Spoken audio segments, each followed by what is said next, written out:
오늘 10월 6일 주일 설교 말씀은 김 목사님께서 이사야서 1장 16절에서 20절 말씀을 가지고 너희는 회개하고 변화하라 라는 제목을 가지고 설교를 전하시겠습니다.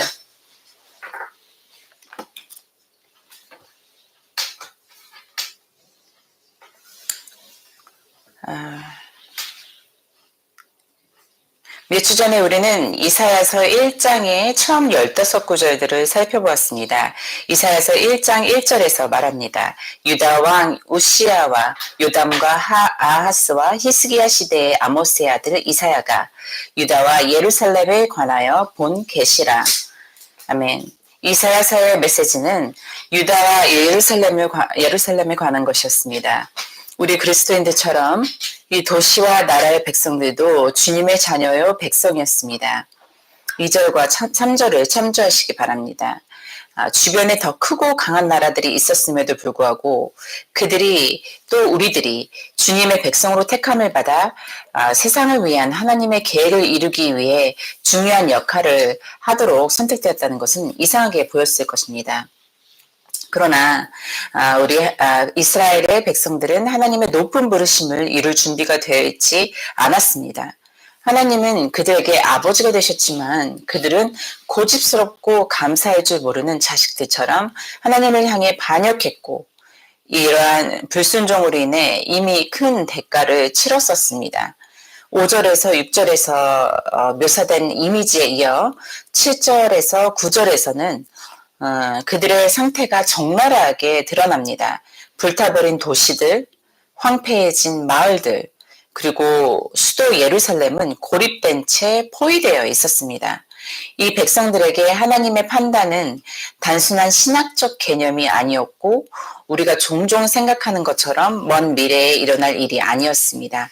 그들에게는 매우 현실적인 일이었고 고통스러운 현실이었습니다. 여기서 반영된 상황은 기원전 701년 아시리아 왕 사네립의 유다 침공일 가능성이 높습니다. 반역한 자녀들을 심판대에 세우는 것은 하나님께서 모세의 율법에 따라 행하신 일이었으나 그분께는 특별한 슬픔이 따랐습니다. 왜냐하면 주님은 그들에게 재판관이실 뿐만 아니라 아버지이시기도 했기 때문입니다. 이사야 역시 백성들이 계속해서 고통받기보다는 회개하기를 간절히 바랬습니다. 그러나 이제 모든 것은 하나님께서 은혜로 남겨두신 사람들의 태도에 달려 있었습니다. 마침내 그들은 경험을 통해 배우고 주님께로 돌아올까요? 2절에서 하늘과 땅을 불러 증인으로 세우신 것은 하나님과 그분의 백성 사이의 대립이 얼마나 중대한 문제인지를 강조하고 있습니다. 10절에서 들으라. 는 그 부르심은 새로운 단락의 시작을 알리며 소돔과 고모라의 반복을 통해 이전 단락과 연결됩니다. 여기서 소돔과 고모라는 무시무시한 반어법으로 사용되고 있습니다. 예루살렘의 지도자들과 백성들은 고대의 그 악명 높은 두 도시에서 일어났던 것만큼이나 하나님을 욕되게 하는 일에 함께 연루되어 있었던 것입니다. 2절에서 일반적으로 언급된 반역은 이후의 구절들을 통해 구체적으로 드러납니다. 그들의 반역에는 그들의 예배가 정의로움과 분리되었고 고아와 과부가 그들이 행한 행위들의 주된 피해자가 되었다는 것입니다. 17절을 참조하시기 바랍니다. 정의를 무시하는 것은 시내산의 언약의 근본적인 위반이며 어떤 종교적 의식으로도 보상할 수 없었습니다. 출애굽은 억압받은 자들에 대한 하나님의 염원에서 비롯된 것이었고 처음부터 하나님은 자신의 백성들에게 그들 가운데서 가난하고 방어할 수 없는 자들에 대해 특별한 관심을 가질 것을 요구하셨습니다. 더욱이 이러한 것은 우리가 지금 서 있는 새 언약 아래에서 오히려 강화된 요구사항입니다. 증거가 필요하다면 우리는 예루살렘의 선한 사마리아인 비유와 야고보서 1장 27절에서 하나님 우리 아버지께서 정결하고 흠이 없는 것으로 받아들이시는 경건에 대한 야고보의 설명을 살펴볼 필요가 있습니다. 십자가는 우리에게 출애굽보다 훨씬 더 큰 사랑의 의미를 부과합니다. 야고보는 정결한 경건이란 고아와 과부를 그 환난 중에 돌아보는 것이라고 말합니다. 이사야는 다른 8세기 예언자들과 마찬가지로 의식적인 예배와 기도가 공의와 자선에 대한 적극적인 관심과 함께하지 않는다면 무가치하다고 주장합니다. 그러나 우시아의 오랜 번영의 통치 기간 동안 이스라엘에서 그런 관심은 사라졌습니다. 부자들은 더 부유해졌지만 가난한 자들의 권리와 필요는 무시되었고, 그래서 우시아 왕의 통치 말기에 이사야가 예언자로 부름받았을 때에는 이스라엘은 이미 심판을 받을 상황 속에 들어 있었습니다. 6장 1절을 참조하시기 바랍니다. 하나님의 백성은 그릇된 것에서 바른 길로, 어둠에서 빛으로 돌아서야 했습니다. 그들은 자신의 잘못을 회개하고 하나님께로 돌아와야 합니다.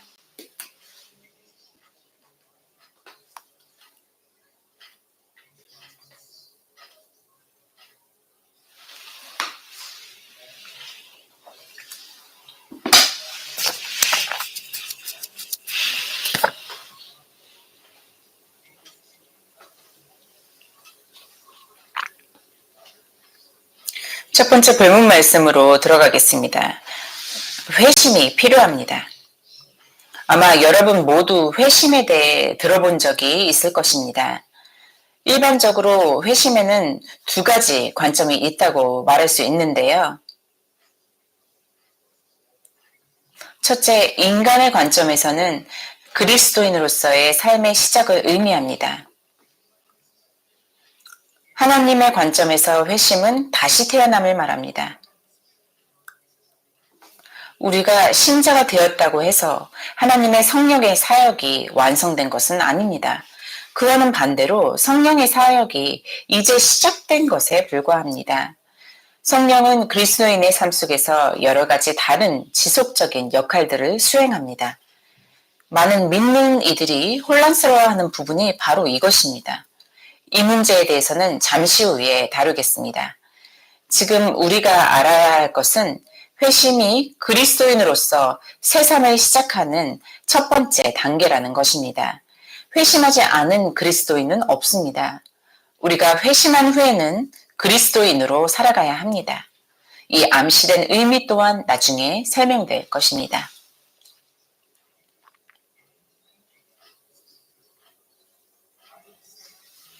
하나님의 관점에서 회심은 거듭남을 의미합니다. 거듭남은 개인의 기적적인 변화와 영적 힘의 주입을 의미합니다. 회심에는 두 가지 측면이 있다고 말할 수 있습니다. 한편으로는 이것은 하나님이 제시하는 구원의 제안에 대한 인간의 반응을 의미합니다. 그리고 회심의 다른 한편은 거듭남입니다. 그것은 전적으로 하나님의 사역입니다. 예수님은 요한복음 3장 3절에서 6절에서 분명히 말씀하셨습니다. 여러분 함께 요한복음 3장 3절에서 6절을 읽겠습니다. 요한복음 3장 3절에서 6절 말씀.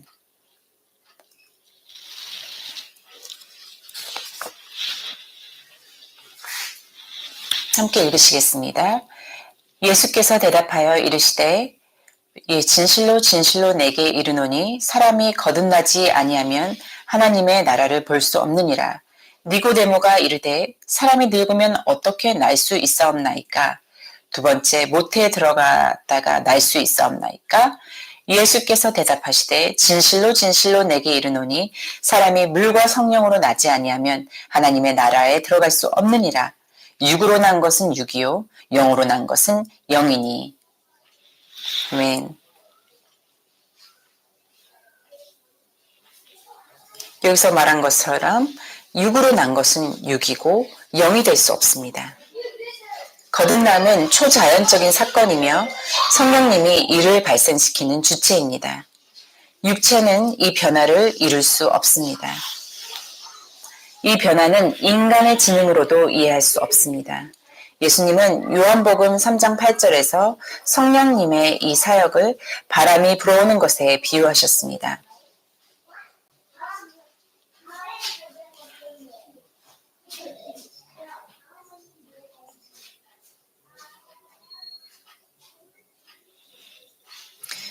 요한복음 3장 8절 바람이 이무를 불매 내가 그 소리는 들어도 어디서 와서 어디로 가는지 알지 못하나니 성령으로 난 사람도 다 그러하니라. 아멘.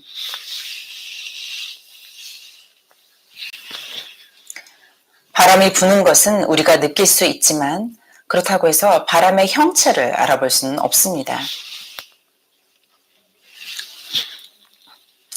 conversion 회심은 또한 인간이 하나님께로 향하는 것입니다. 이는 부정적인 요소와 긍정적인 요소로 구성됩니다. 부정적으로 본다면 회개, 즉 죄를 부정하고 싫어하는 것을 의미합니다. 죄에 대한 회개는 죄인이 죄를 깨닫는 것을 의미하며 다시 말해 죄를 깨닫게 됨으로써 회개하도록 이끌림을 받는다는 말입니다.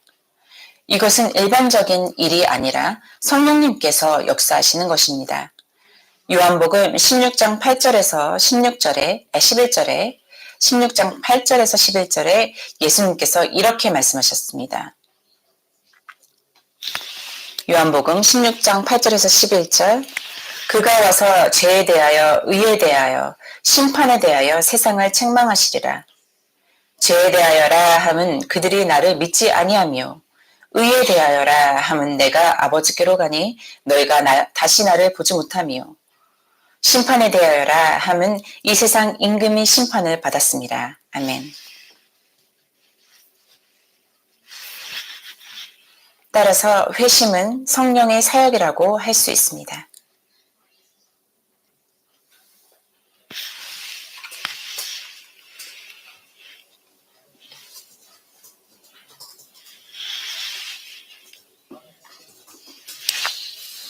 여러분의 때때로 마음이 찔림을 받고 죄가 떠오르고 회개할 때가 있으니까 그것은 바로 성령님께서 여러분 안에서 일하고 계신 것입니다. 감사하길 바랍니다.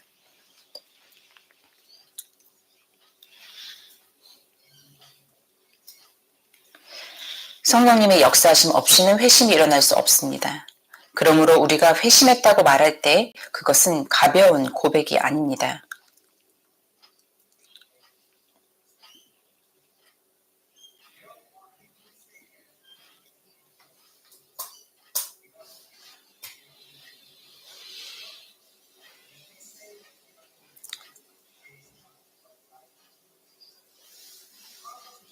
긍정적으로는 회심이란 믿음을 의미하며 이는 그리스도의 약속과 사역을 받아들이는 것을 나타냅니다.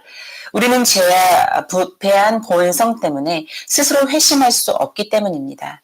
우리의 확신은 주 예수 그리스도의 인격과 사역에 바탕을 둡니다.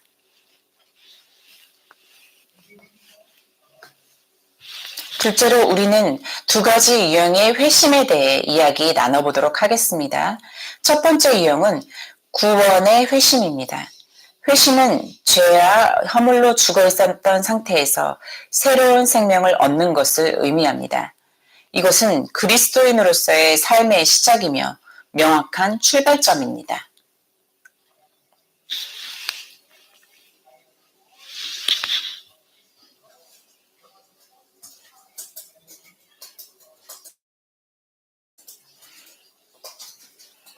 우리는 항상 기독교인이었다라고 말할 수 없는 것은 그 삶 속에서 한순간은 바로 이 회심의 순간이 있었을 것이기 때문입니다.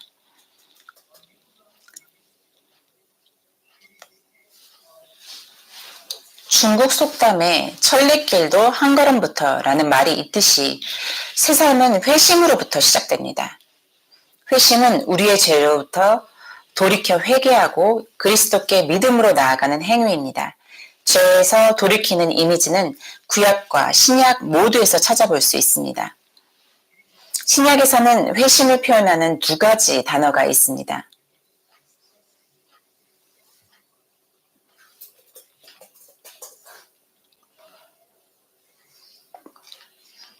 구약에서는 회심을 표현하는 두 가지 단어가 있습니다. 히브리어 나함은 깊은 감정을 나타내며 슬픔이나 안도감을 의미합니다. 이는 종종 계획이나 행동의 변화를 동반합니다. 안도감을 표현할 때 이 단어는 위로하거나 스스로를 위로한다는 의미를 지닙니다.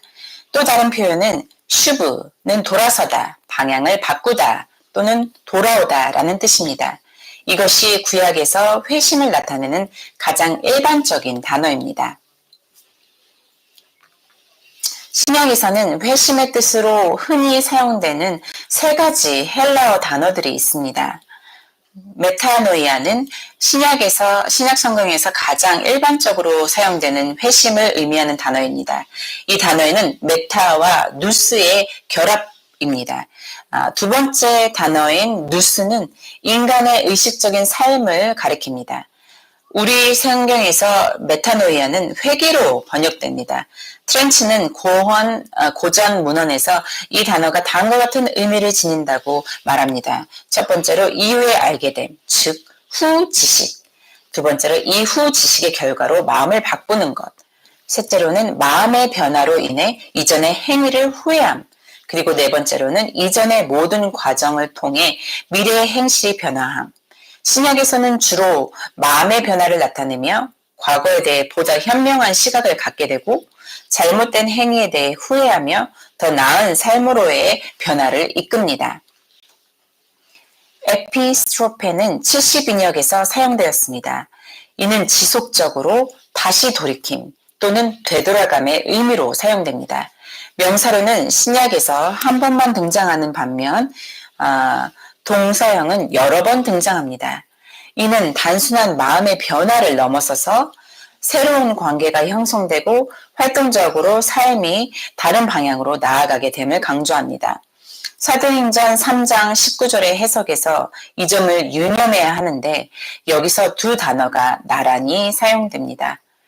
사도행전 3장 19절 그러므로 너희가 회개하고 여기서 이 회개는 메타노이아 돌이켜 너희 죄 없이 함을 받으라. 여기서 돌이켜는 에피스트레페. 그래서 너희 죄 없이 함을 받으라. 이같이 하면 새롭게 되는 날이 주 앞으로부터 이를 것이오. 메타멜로마이는 동사형입니다. 메타멜로마이의 동사형. 메타멜레이아는 신약에서 동사 형태로만 사용됩니다. 문자적으로는 나중에 마음이 바뀌다라는 뜻입니다. 신약에서는 5번만 등장하는데 마태복음 21장 29절, 32절, 마태복음 27장 3절, 고린도 후사 1장 10절, 히브리서 7장 21절에서 사용되었습니다.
에스겔 33장 7절에서 11절 말씀을 보겠습니다. 인자야 내가 너를 이스라엘 족속의 파수꾼으로 삼음이 이와 같으니라. 그런즉 너는 내 입의 말을 듣고 나를 대신하여 그들에게 경고할지어다. 8절 가령 내가 악인에게 이르기를 악인아 너는 반드시 죽으리라 하였다 하자. 내가 그 악인에게 말로 경고하여 그의 길에서 떠나게 하지 아니하면 그 악인은 자기 죄악으로 말미암아 죽으려니와 내가 그의 피를 내 손에서 찾으리라.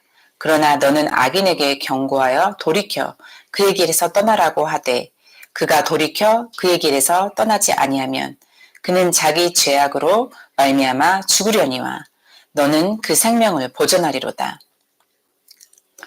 그런즉 인자야 너는 이스라엘 족속에게 이르기를 너희가 말하여 이르되 우리의 허물과 죄야 이미 우리에게 있어 우리로 그 가운데서 쇠퇴하게 하니 어찌 능히 살리요 하거니와 너는 그들에게 말하라. 주 여호와의 말씀이니라. 나의 삶을 두고 맹세하노니 나는 악인이 죽는 것을 기뻐하지 아니하고 악인이 그의 길에서 돌이켜 떠나 사는 것을 기뻐하노라. 이스라엘 족속아 돌이키고 돌이키라. 너희 악한 길에서 떠나라. 어찌 죽고자 하느냐 하셨다 하라. 에베소서 5장 14절 말씀을 보겠습니다. 그러므로 이르시기를 잠자는 자여 깨어서 죽은 자들 가운데서 일어나라. 그리스도께서 너에게 비추시리라 하셨느니라. 이 회심은 한 몸의 회개가 믿음이라는 두 가지 구별되지만 분리될 수 없는 측면을 가지고 있습니다. 회개는 불신자가 죄에서 돌이키는 것이고 믿음은 그리스도께로 향하는 것입니다. 각각은 서로 없이는 불완전하며 서로에 의해 동기부여됩니다. 이 회심은 사실상 한순간에 일어납니다. 회심의 두 번째 중요성은 성화에서 발견됩니다. 누가복음 22장 32절을 보겠습니다.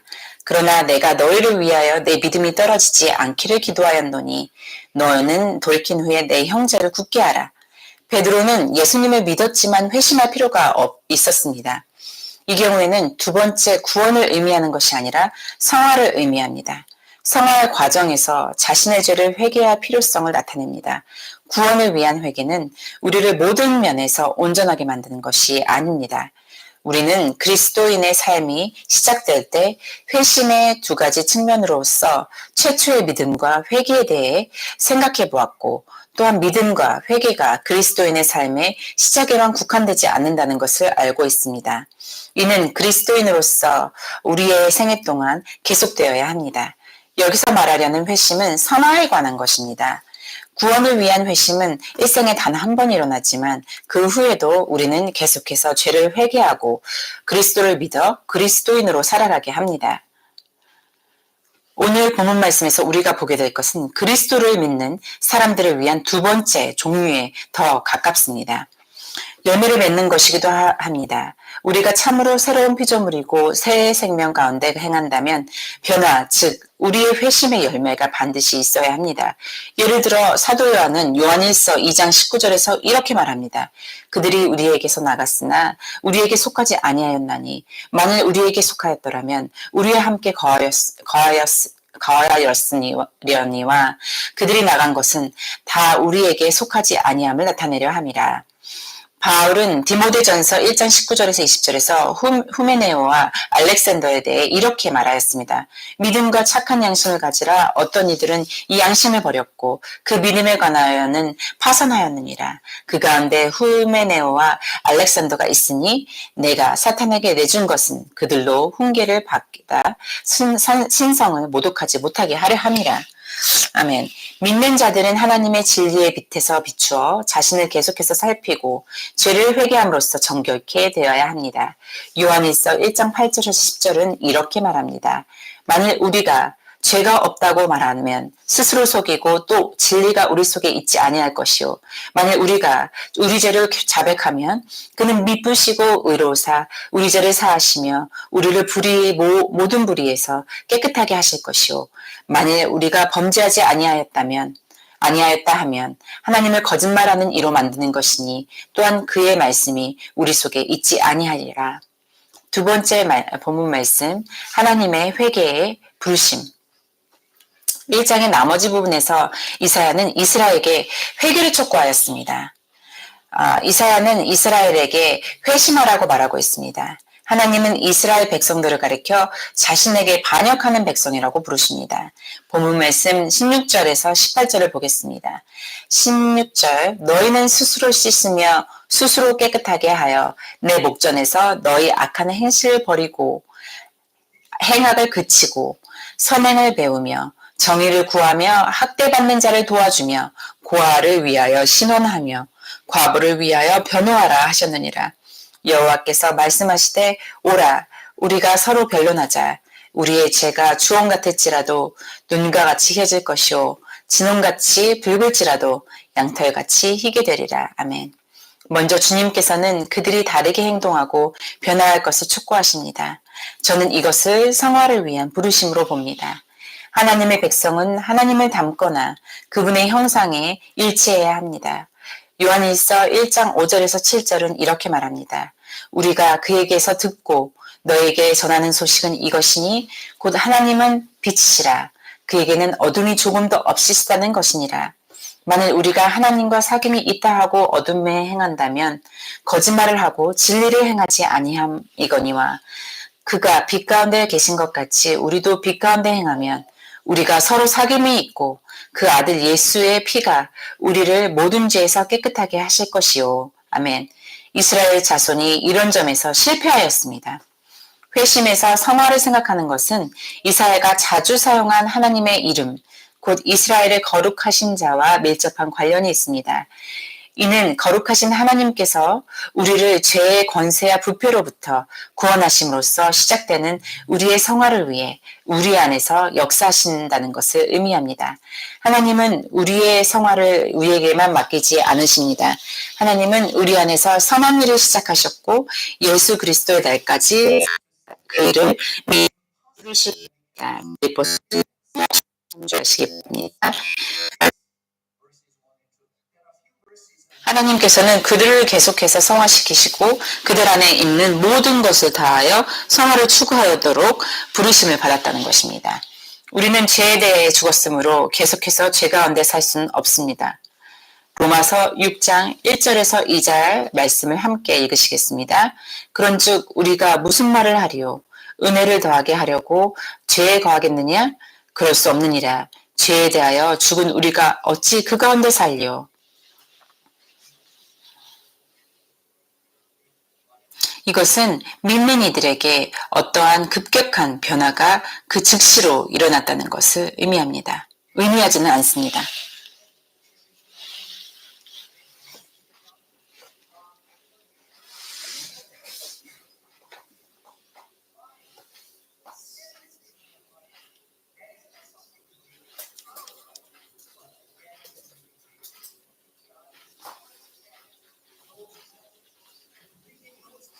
이는 우리가 죄에 대해 새로운 관계와 태도를 가짐으로써 죄가 우리에게 죽었다는 것을 의미합니다.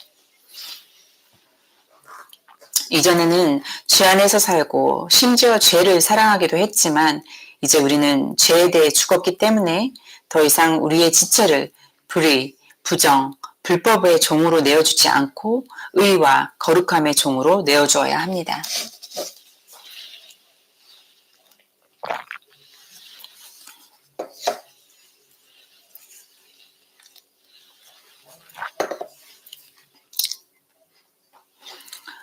우리 옛사람이 그리스도와 함께 십자가에 못 박힌 것은 죄의 몸을 멸하기 위한 것입니다. 그러므로 우리는 죄를 섬겨서는 안 됩니다. 로마서 6장 6절에서 7절 말씀입니다. 우리가 알거니와 우리의 옛사람이 예수와 함께 십자가에 못 박힌 것은 죄의 몸이 죽어 다시는 우리가 죄에서 종노릇하지 아니하려 함이니 이는 죽은 자가 죄에서 벗어나 의롭다 하심을 얻었음이니라.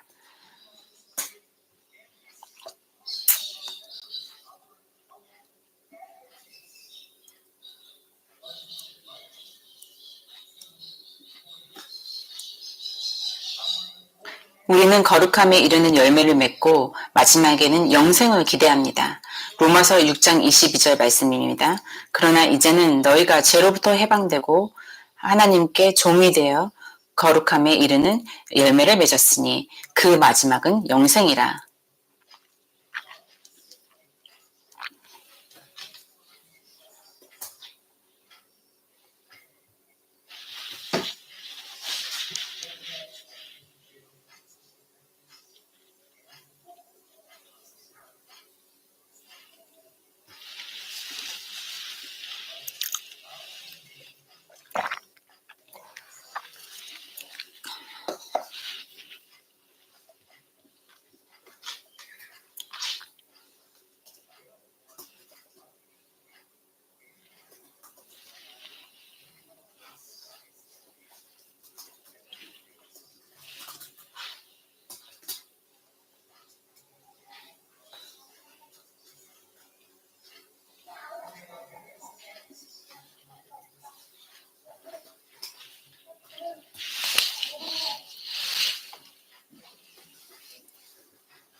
두 번째, 만일 죄인들의 회심이 진실한 것이라면 변화받은 죄인들이 반드시 행하는 수많은 일들이 있습니다.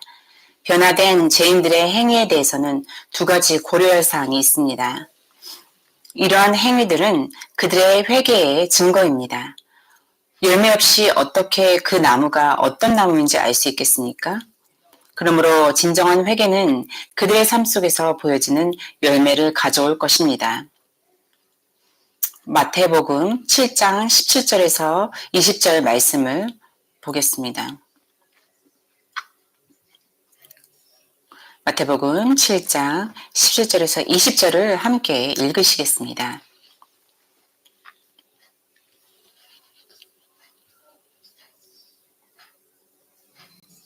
이와 같이 좋은 나무마다 아름다운 열매를 맺고 못된 나무가 나쁜 열매를 맺나니 좋은 나무가 나쁜 열매를 맺을 수 없고 못된 나무가 아름다운 열매를 맺을 수 없느니라. 아름다운 열매를 맺지 아니하는 나무마다 지켜 불에 던져지니라. 이러므로 그들의 열매로 그들을 알리라. 아멘.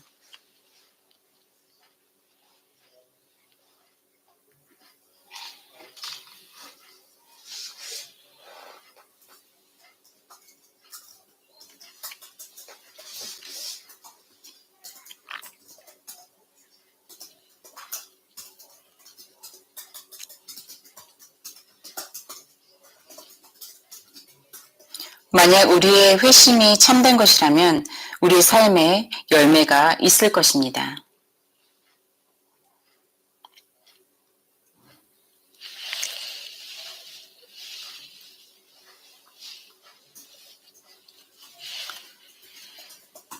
여러분은 어떠하십니까? 여러분은 어떠한 열매를 맺고 계십니까? 여러분은 그리스도의 열매를 맺고 계십니까? 하나님께서는 그들의 모든 행위에 대한 최종 심판자이십니다. 그들의 삶의 성과에 대한 그들의 생각과 하나님의 생각 사이에는 간격이 있습니다. 그들은 자신이 괜찮다고 생각할 수 있지만 하나님께서는 그들이 끔찍하다고 생각하실 수도 있습니다. 참된 회개는 죄인들의 마음속에 이러한 하나님의 관점에 대한 인식을 들어오게 되는데 이러한 인식이 없다면 그들은 회개의 영으로 하나님께 나아갈 수 없습니다. 그러므로 참된 회심은 회개하는 사람으로 하여금 하나님의 뜻을 알고 그에 대해 민감하게 느끼게 해줍니다. 그 이유는 그의 내적 존재가 변화를 경험하기 때문입니다. 하나님의 생각은 우리의 생각보다 높습니다. 우리가 우리의 모든 길이 의롭다고 생각하더라도 실제로는 타락의 깊은 구렁에 빠져 있을 수 있습니다.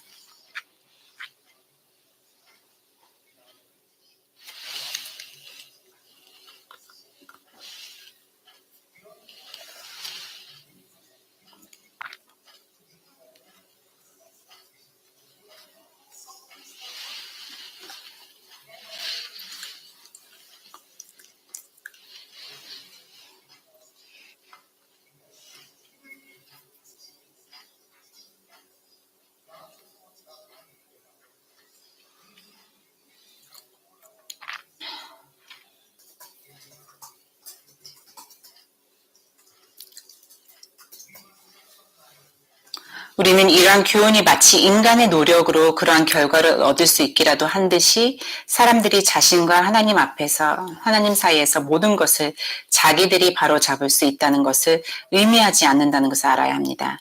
모든 것은 18절 말씀의 빛에 비추어 이해되어야 합니다. 여호와께서 말씀하시되 오라 우리가 서로 변론하자. 너희의 죄가 주홍 같을지라도 눈과 같이 희어질 것이요 진홍같이 붉을지라도 양털같이 희게 되리라. 아멘. 죄인들은 자신들이 하나님을 불쾌하게 했다는 것을 깨달아야 합니다.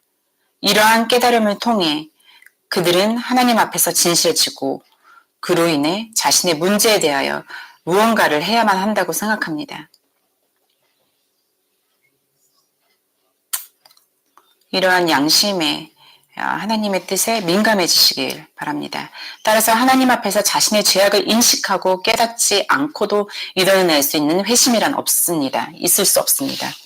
이러한 깨달음은 그들을 하나님께로 인도할 것이고 18절에 나타난 하나님께서 제시하신 해결 방법을 따라가게 합니다. 하나님께서 명하신 모든 것을 행한 후에 그들은 여전히 하나님께로 나아가야 합니다. 다시 한번 이러한 가르침이 회개와 회심은 하나님께서 은혜로 행하게 하신 일이라는 신성한 진리를 가리게 해서는 안 됩니다.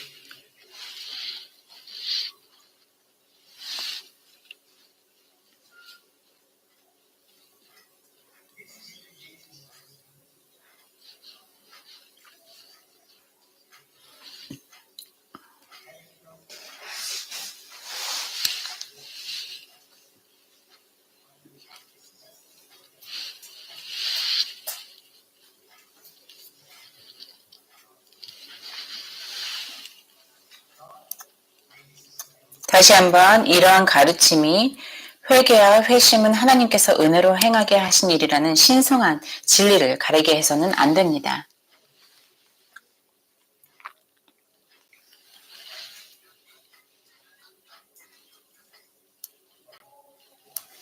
셋째, 하나님께서 16절과 17절에서 명령을 내리셨습니다. 그 명령은 7가지였습니다. 우리는 이 명령들에 주의를 기울여야 합니다. 왜냐하면 우리가 성화의 과정에 있는지를 확인하기 위해서도 필요하기 때문입니다. 스스로 씻으며 스스로 깨끗하게 하여 우리는 명백한 잘못을 제거하고 우리의 길을 고쳐가야 합니다. 이스라엘은 회개를 통해 주님께서 불쾌하게 여기시는 것을 피할 수 있었습니다. 1장 15절에 이스라엘의 피가 가득한 손에 대하여 주님께서는 그들을 향해 씻고 스스로를 깨끗하게 하라고 요구하셨습니다. 이것은 출애굽기 19장 14절에 잘 묘사되어 있습니다. 모세가 산에서 내려와 백성들에게 이르러 백성을 성결하게 하니 그들이 자기 옷을 빨더라. 아멘. 내 목전에서 너희 악한 행실을 버리며 로마서 13장 12절과 13절 말씀을 읽습니다.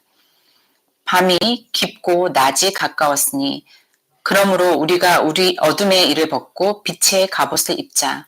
낮에와 같이 단정히 행하고 방탕하거나 술 취하지 말며 음란하거나 호색하지 말며 다투거나 시기하지 말고 아멘.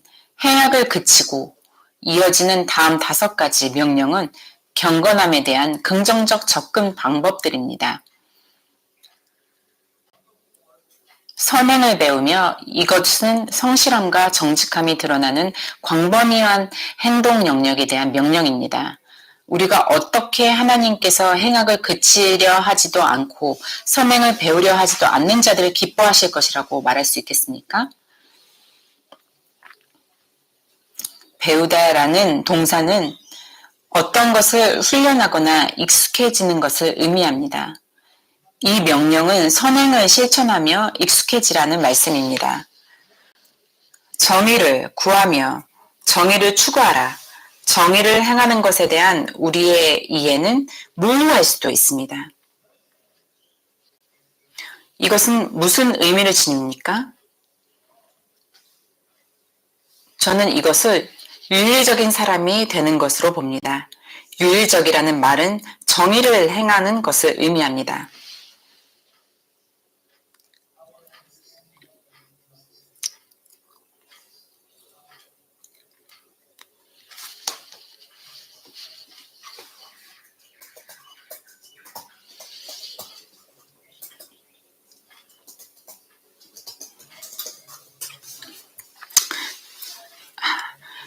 다음은 학대받는 자를 도와주며 NASB 성경을 직역하면 학대받는 자를 구해주거나 무자비한 자를 바로잡으며 라고 나와 있으며 NIV 성경에서는 학대받는 자를 변호하라고 나와 있습니다.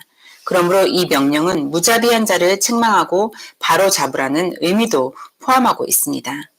고아를 위하여 신원하며 이 명령은 고아에게 정의를 베풀고 고아를 위하여 변호하고 고아들의 사안을 무시하지 말고 받아서 처리하라는 뜻입니다.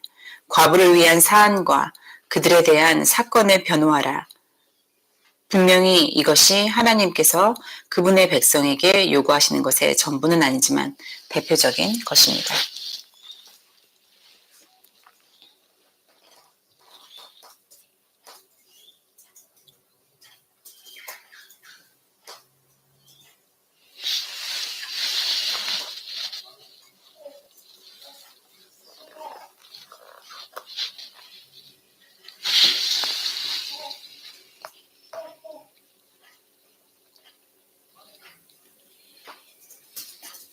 누구나 입으로는 다 하고 있다고 말할 수 있습니다. 그러나 여러분이 진정으로 이런 고아를 위하여, 과부를 위하여 실제로 행하고 계십니까?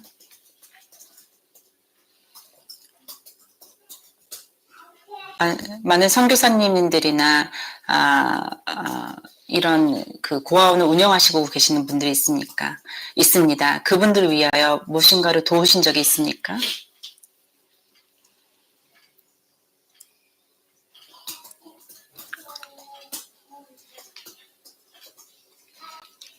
이것은 이사야를 통한 이스라엘 백성에게 전해지는 명령과 말씀이지만 사실상 하나님께서 우리에게 말씀하고 계시는 것이기도 합니다.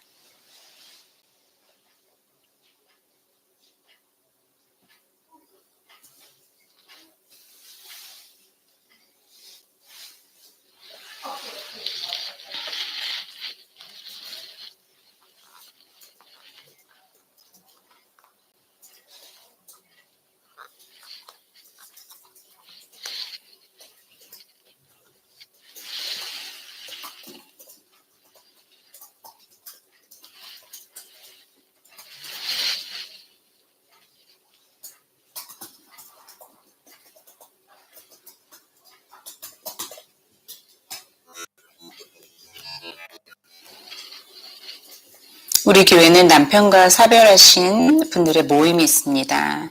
The Precious Ladies 모임인데요. 그분들을 위해 함께 기도하시고 동역해 주시길 바랍니다.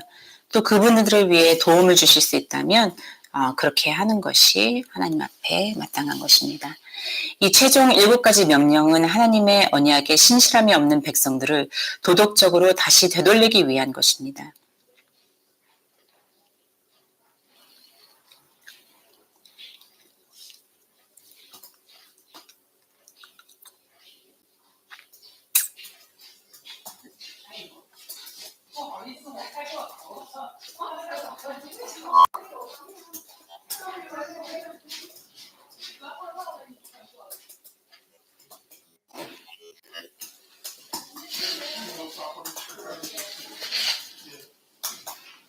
입으로만 하나님의 언약에 신실하지 말고 삶의 열매로 그들에게 하나님의 은혜를 나타내시기를 바랍니다.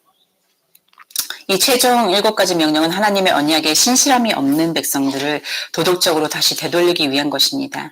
이 계명들이 우리에게 주는 교훈은 노골적으로 잘못을 계속 저지르면서도 여전히 하나님의 호의적인 배려를 기대하며 하나님께 다가오는 것은 하나님과 그분의 선지자 이사야가 극도로 혐오하는 것이라는 점입니다. 우리는 이 계명들 뒤에 순종이 기대되고 있다는 것을 알고 있습니다. 순종이 제사보다 낫다는 것은 언제나 진리입니다. 사무엘상 15절 22절 그리고 미가 6장에서 6절에서 8절 말씀 참조하시기 바랍니다. 어쨌든 이 모든 것은 18절에서 명시되지 않은 큰 문제에 대한 준비에 불과합니다. 셋째, 하나님께서는 그들에게 하나님을 향하여 나오라고 초대하셨습니다. 여호와께서 말씀하시되 오라 우리가 서로 변론하자. 너희의 죄가 주홍 같을지라도 눈과 같이 희어질 것이요 진홍같이 붉을지라도 양털같이 희게 되리라. 아멘. 이것은 하나님께서 그분의 백성들을 초청하여 문제를 논의하고 해결하고자 해결하자고 컨퍼런스 모임을 주관하시는 것처럼 보입니다. 하나님과 그분의 백성 사이에 옳지 않은 일이 있습니다. 이것은 조정이 필요합니다. 반역한 하나님의 백성은 하나님과의 관계를 명확히 해야 합니다. 그러나 그들에게는 주도권이 없습니다. 왜냐하면 그들은 죄의 구렁텅이에 빠져있기 때문입니다. 그들은 일어설 힘이 없고 마비되어 있습니다. 그들은 죄와 허물 속에서 죽었습니다. 그러므로 남아있는 한 가지는 오직 온전한 은혜의 제한뿐입니다. 하나님은 은혜로우시며 인간의 이해를 초월하여 오래 참으시는 분입니다.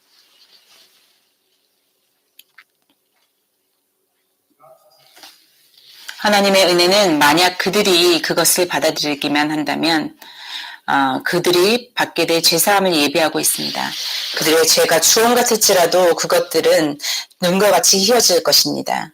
그들의 죄가 진홍색같이 붉을지라도 양털과 같이 희게 될 것입니다.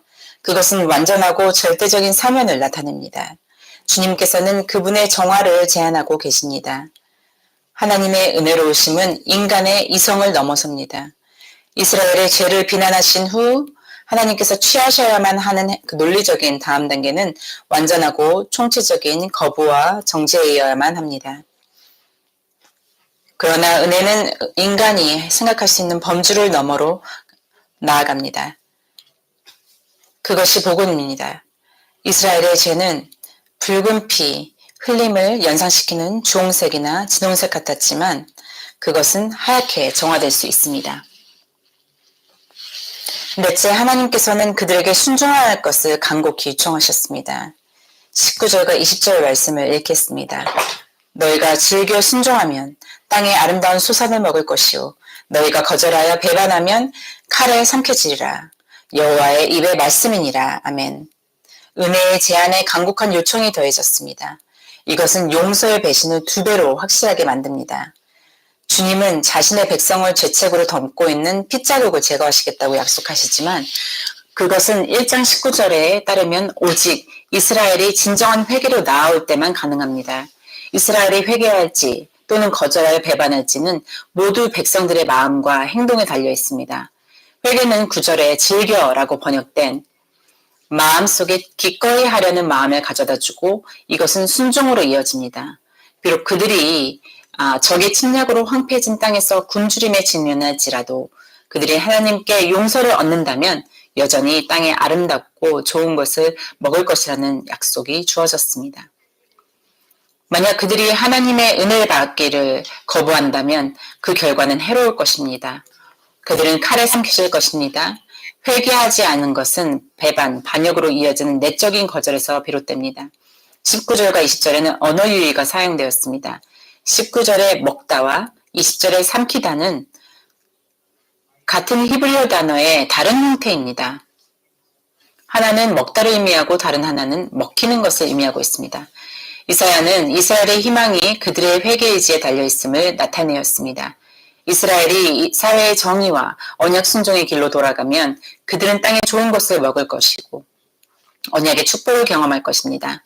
신명기 30장에서 15절에서 16절 말씀을 참조하시기 바랍니다.